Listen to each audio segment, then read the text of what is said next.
Hello, everybody, and thank you for tuning in to the Liberty Report. With us today is Daniel McAdams, our co-host. Daniel, good to see you today. Good morning, Dr. Paul. Happy Wednesday. Good. Hump Very day. Good. Yeah. We're going to talk about China. That's a favorite topic. We have a lot of people I know on our viewership that are very interested in the subject for good reason. It's a big deal, and there's lots of historic things happening. And I see this whole thing as a big shift in world politics. And unfortunately, in some ways, it means that the United States is going downhill, and there are some other countries that are found to be less favorable, especially in this country, by a various number of people. They're going uphill, and that means the conflict that seems to be smoldering and getting worse between the United States and China. But unfortunately, the way we see it is that, the activity that we have is a little more aggressive than it has to be. Our side in the last several years, I wouldn't give them a high grade for diplomacy with China. But anyway, we had a couple of things happening. They were unhappy with the meeting in Taiwan and also the balloon incident. And so the meeting that was scheduled, I guess, pretty much so, with Blinken. Yeah. We canceled it. Yeah. Biden said, you guys are a bunch of. They don't say those words, but that's what they're saying. Yeah. We don't want to put up with you little guys like this. So what happens? After a while, when the dust settles and they hide the balloon. They made sure the balloon didn't come down in the United States because who knows? It could have been maybe something complex like blowing up pipelines. Who blew up the pipelines? Yeah. Whose balloon was that really? Anyway, this is something that is ongoing. So they've canceled that trip. But now the United States say, well, maybe Blinken ought to do it. I mean, he hasn't been busy these last couple of days, and he's tired playing golf and things like that. So he thinks he better go over there. And can you believe it? That the Chinese has the arrogance to give us the cold shoulder on that.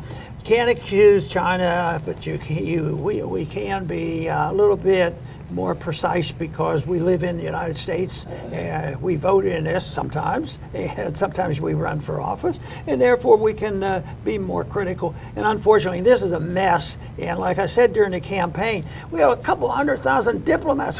Why don't we just use the diplomats to sort some of these things out instead of sanctions and bombs and shifting of troops? And they took my advice. They hire out somebody else to do their fighting. So we didn't have to send ground troops. We just send the CIA agents, a few other people in special forces. But anyway, I don't know what will happen here, whether the Chinese will cave in. I'm all for meetings, but these circumstances don't seem to be favorable to me. Yeah, I think one of the problems with those thousands of diplomats is that they're not very diplomatic. They're not trained. They're trained in an era where the U.S. says jump and you say how high. And the world is changing. That's just a fact.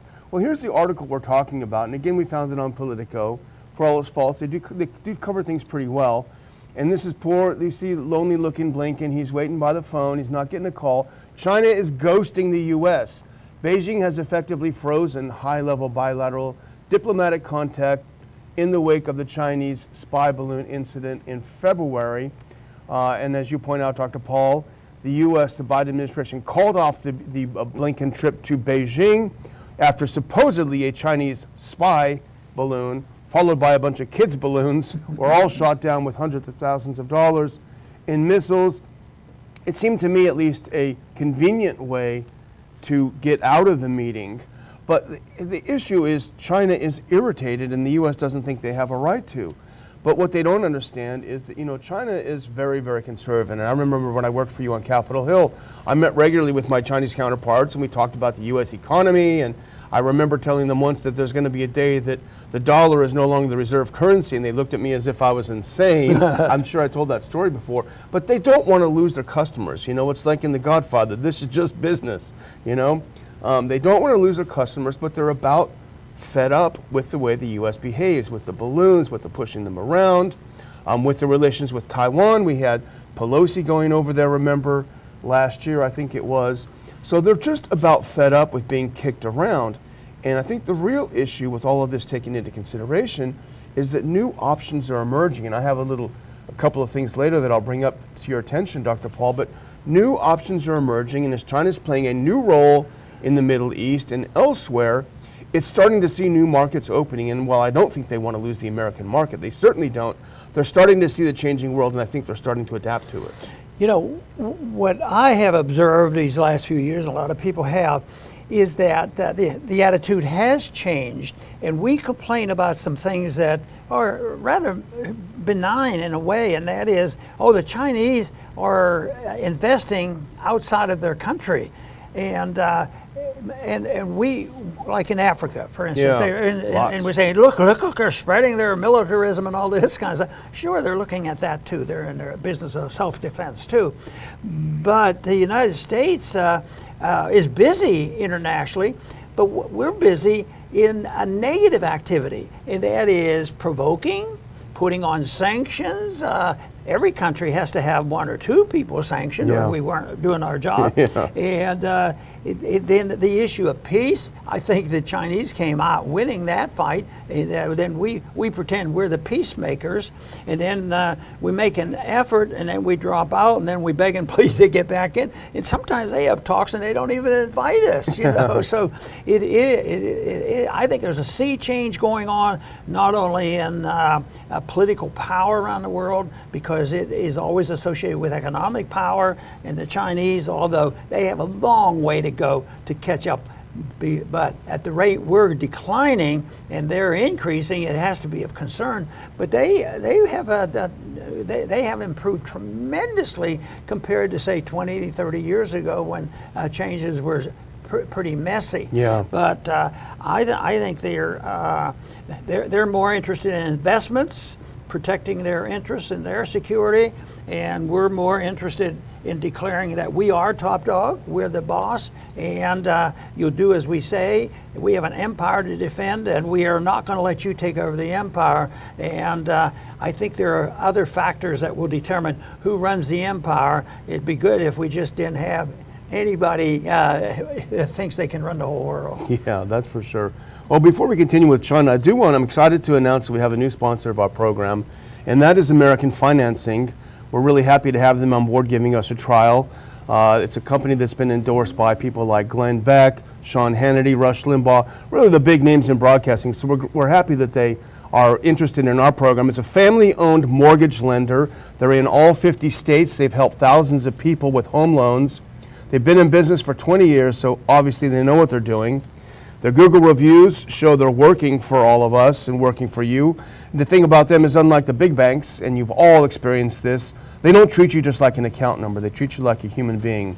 They employ salary-based mortgage consultants, not incentive-based necessarily, not percentage-based. That means that they have incentive to put you in first in the loan. The mission is to save you money. They don't ask any upfront fees, no obligation to get started. So if you're a homeowner with need to help your monthly bills, American Financing's cash out refinance can help. They're saving homeowners hundreds of dollars a month. You may even come out of this debt-free. Yeah, debt-free, believe it or not. Call their salary-based mortgage consultants today and get started on your road to financial freedom. Tell them the Ron Paul Liberty Report sent you. Call up 888-976-5555. 888-976-5555, or visit their website. We will put a link in the description so you can go there and get over there. Thanks again to the folks at American Financing. The other thing I wanted to mention, Dr. Paul, and we suggested it earlier, but one of the reasons China is miffed is this whole, we sent Pelosi over there. Unfortunately, she came back. But now we're going to head and have the Taiwan president come to the U.S. because even the Taiwanese said, look, we don't want McCarthy, the Speaker of the House, coming over here because it just causes too much tension. If you can put up that next link, it hasn't assuaged the Chinese anger over the whole thing because they feel like it's meddling. We officially have a one China policy. We recognize Beijing, as the capital of the one China, yet we're still fooling around. Do the next one if you can. We're still fooling around pretending that the head of Taiwan is the head of China. So, but China is rebuffing U.S. efforts that people said, and China's willingness to fully engage hinges on the drama around Wednesday's meeting in California, that's today, between Taiwanese President Tsai Ing-wen and Republican House Speaker Kevin McCarthy. And that's going to be a big deal. As we mentioned, she asked, let's not meet in Taiwan, let's meet in California.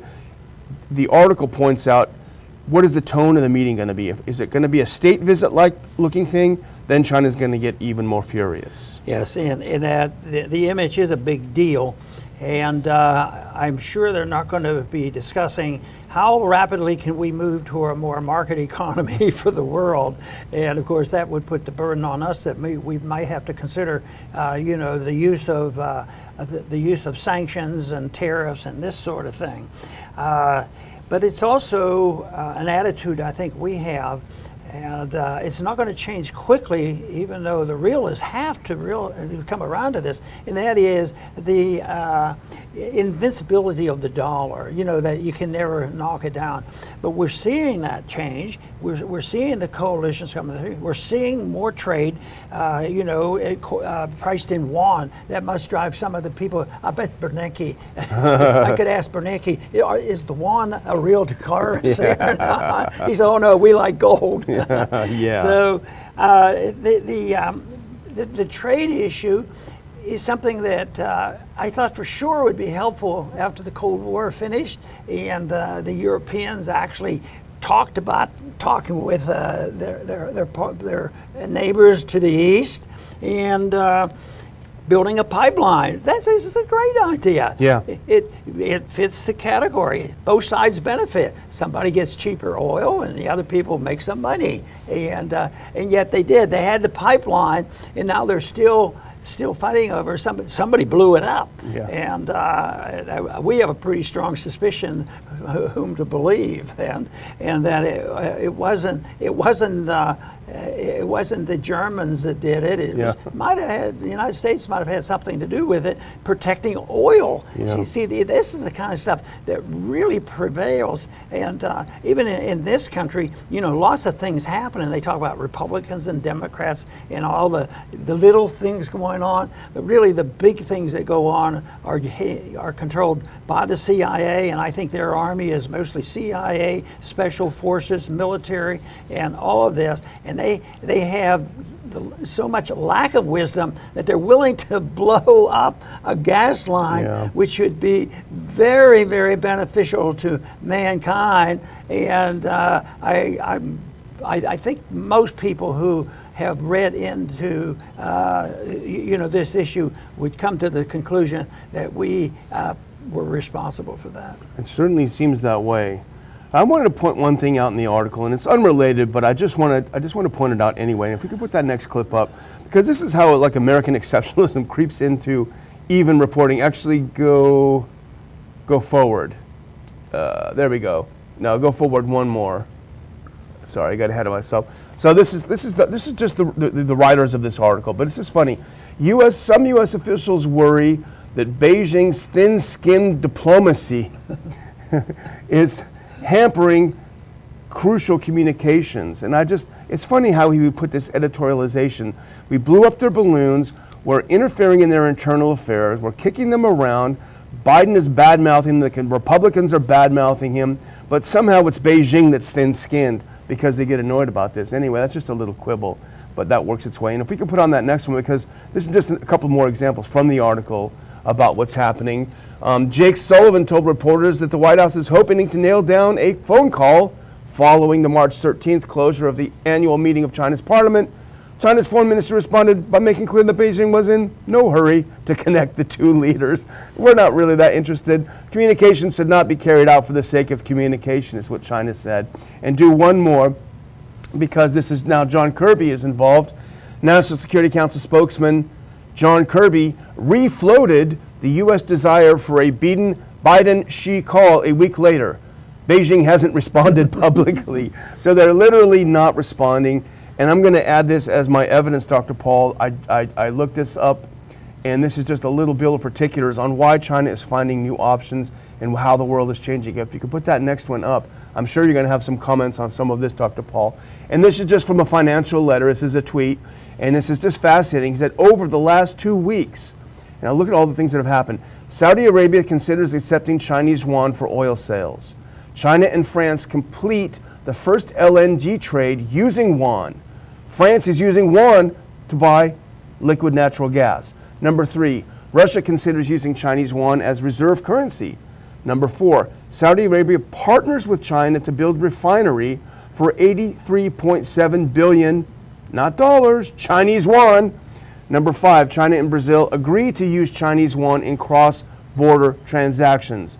The percentage of global reserves in US dollars is down from 72% in 1999 to 59% now. Is the dollar's dominance decreasing? And this was the Kobayashi letter on Twitter. I think that's really a fascinating little list of things that have happened. You know, when we drift away from the conventional operations, our government will, all of a sudden propagandize and say, you don't even really care whether it's foreign policy or not. You're just not patriotic, and they identify that. The dollar is a symbol of greatness in the United States, and it's patriotic to do this. So all these things occur. They don't want to deal with the real issue because they want to demagogue it, and then people go along with it. The people are easily persuaded when it's done. That's why you have to have that enemy out there, because if they can say that we're good guys, but we have to do this, we have to protect them, make everybody safe and secure and rich, and we'll have to do that. And if you don't love your country. And it should be exactly the opposite, that if you come up with a good policy, you should be talking about the policy and try to explain it. But when you think about, back to the educational system, if you try to present the case for free trade, they've all learned their economics from elsewhere, and not part of the marketplace, or the libertarian literature or the libertarian economists, which they're around. So this is a game they play. But eventually, I said, no matter how powerful they are, military and economic power, and no matter how determined they are to bend the rules, eventually, they cannot silence the truth. And I think we've witnessed that. But right now, we need a dose of truth right now on sorting this out, the relationship with China. Yeah, absolutely. Well, I want to talk just for a second about our other sponsor, and that is, again, our friends at 4patriots.com. We need to talk about power generation. We need to talk about solar power generation. Experts have identified 9 substations, if they're attacked in the U.S., could knock out power for up to 18 months coast to coast. 18 months without power would be an absolute disaster. One thing you can do is prepare yourself by going to 4patriots.com, checking out their power generator that is solar powered. And what's the advantage of that, of course, is that you don't plug it into your house, you don't have it hardwired to your house, you take it with you. If you want to get away, you need to have a motorhome, put it in your motorhome and go. Now you can put in RON as a code to get 10% off. Have a look at their website, 4patriots.com, the number 4patriots.com. Enter RON for a 10% discount. Look around, they have tons of solutions for power generation. It's an American company. They have a great money-back guarantee, and they'll do free shipping for any order over $97. And we're thankful to 4patriots.com for keeping us going, for keeping our power generating, literally. So let's move on if you're ready, because as long as we're talking about money, a billion here, a billion there, put up the next clip, because Dr. Paul, I know this is going to shock you. President Biden has announced another $2.6 billion in weapons for Ukraine. We're going to send ammo, we're going to send tanks, we're going to send guns, we're going to send HIMARS. After all, it's just money. Do you ever wake up for a moment and say, are we into millions or billions or trillions? Yeah, Which level are we at? So we're down here just billions. That's no big deal. That's no biggie, so, yeah. Anyway, the $2.6 billion is good for business, but it's a narrow group of people who are in this business, and those are the people who manufacture weapons and a few other things that they have to manipulate, and that money is used to protect the deep state. and build their power and prestige, which won't change anything, but the market will continue to whittle away. Right now, we announce every day a little bit of people leaving the dollar and using the yuan, and the other thing that is there's been a significant purchase of gold by these countries too. And no matter what Bernanke says, some people must think, but they're those left wingers, so they shouldn't count or something. But no, people are moving in this direction. So I think the market, in spite of how much we suffer from the problems, the bubbles and the depressions and all the inflation and unemployment that comes with the Federal Reserve, that the markets demand corrections, and it's usually a threat because they have to challenge personal liberty to do that. They're not realizing, return the liberty to the people, let them make most of these decisions, and the prosperity comes. No, we have to micromanage, and then when they make a mistake, they're delighted. Yeah. We have 2 jobs now. We wrote that regulation yesterday, but now we have 2 more problems. Oh, we can write some more regulations. So that doesn't work. Eventually, that brings the market out, brings the people to their senses. And I hope I'm not oversimplifying it or being too optimistic. But it has happened. But the threat is very real, and that's what motivates me. Yeah, and hopefully people will see this money is adding up. It's now $113 billion. Boy. That would go a long way if you wanted to keep it here. Well, here's a couple of things from the article on antiwar.com. Here's just a small sample of what we're sending over there, or what we're buying from the military-industrial complex to send over there. We're talking about more Patriot missiles, more HIMARS, more artillery, more mortar. We're talking about trucks, 400 grenade launchers, et cetera, 61 heavy fuel tankers. And the question you have, well, why do they need all this stuff? We already gave them a bunch of this stuff. The reason is because the Russians have blown it all up. And that's a fact, and that's what happens when you have air dominance. As people like Colonel Doug McGregor have said from the beginning, when you control the skies, as we learned on all the wars that we had, you got to control the skies first, and they do. So we send the stuff over, the Russians blow it up, the Ukrainians say, send us more stuff, we say okay, and it goes on and on and on. But in the meantime, it's not only tanks and trucks that are getting blown up, Dr. Paul, it's Ukrainians themselves. And that's the one thing the U.S. doesn't seem to care much about. Put this next one on. This is from the Washington Post, of all places. Even the Washington Post is recognizing you can send all the weapons you want, but there's no people to operate them. And this is the article from March 13th. Ukraine short of skilled troops and munitions as losses and pessimism grow. And here's a quote from the article if you go to the next one. This is a battalion commander in the 46th Air Assault Brigade of the Ukrainian military. His call sign is Kupol, and here's what he says. A soldier who has survived 6 months of combat and a soldier who came from a firing range are 2 different soldiers. It's heaven and earth. He continues, and there are only a few soldiers with combat experience. Unfortunately, they are all already dead or wounded. So we are throwing all this money into a broken Ukrainian army, seemingly without concern. We're forbidding them from negotiating. We're forbidding them from talking to the Chinese and see if there's some kind of a peace plan that work out for everyone. No, as you wrote from the very, very beginning of this, the U.S. is fighting Russia down to the last Ukrainian. Oh boy, that's for sure. You know, I think Zelensky is hinting that his attitude and his confidence has changed. We said, well, I don't know, maybe we should be doing too much pressure on this Crimea deal. So, no, I think the market in general and the people are changing attitudes because they're in big trouble.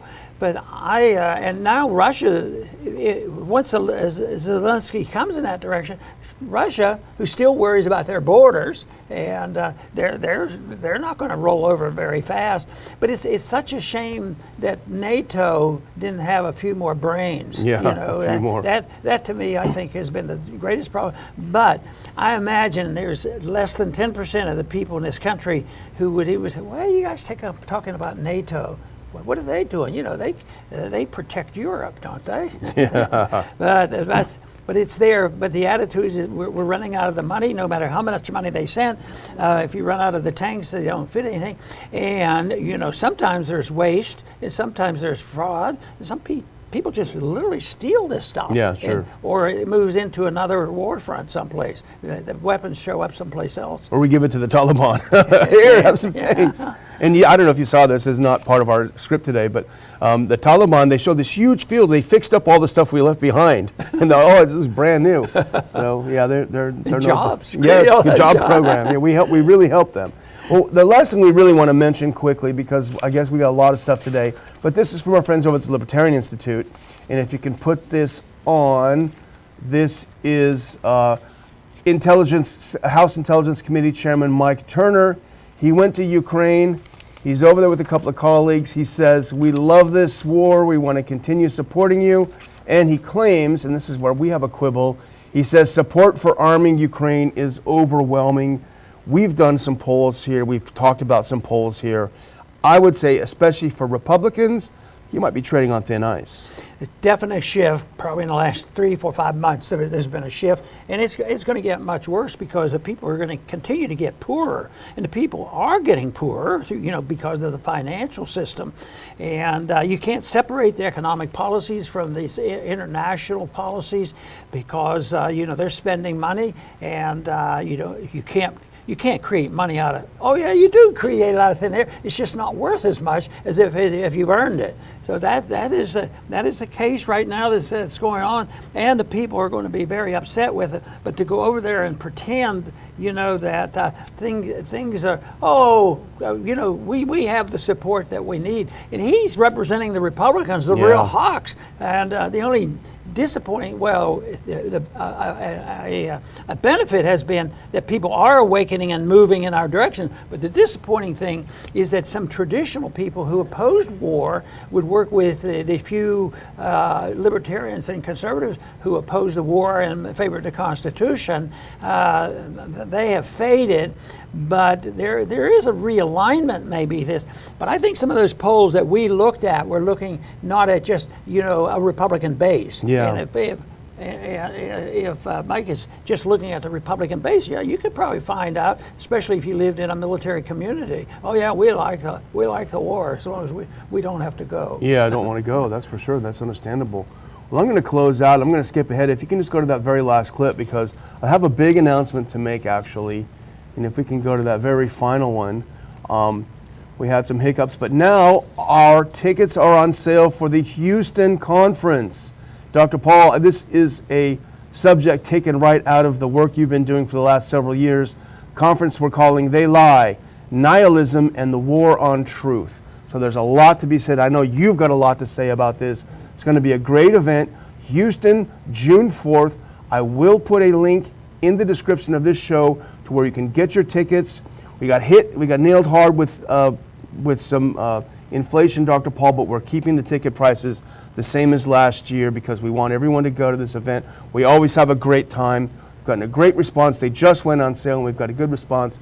So I will put the link in there and you can go ahead and click and get your tickets and join us on June 3rd. We'll have a great time. Well, very good. And I could argue the case that the price is actually better.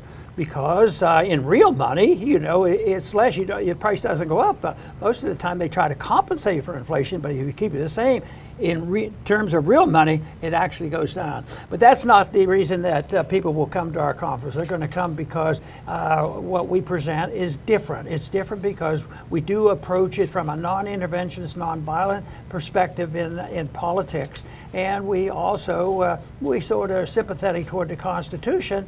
And I've often said, not because it's perfect, but because it's better than most. And the big problem is the good parts, we really have a difficulty preventing the far left and the socialists and the do-gooders and totally destroying it. Matter of fact, my thesis is that the republic is not here and the coup has occurred. And when you look at what's happening in the streets and our elections and everything, it's not part of a republic. And our job is to revitalize the people to believe that a republic is good and should be moving in that direction.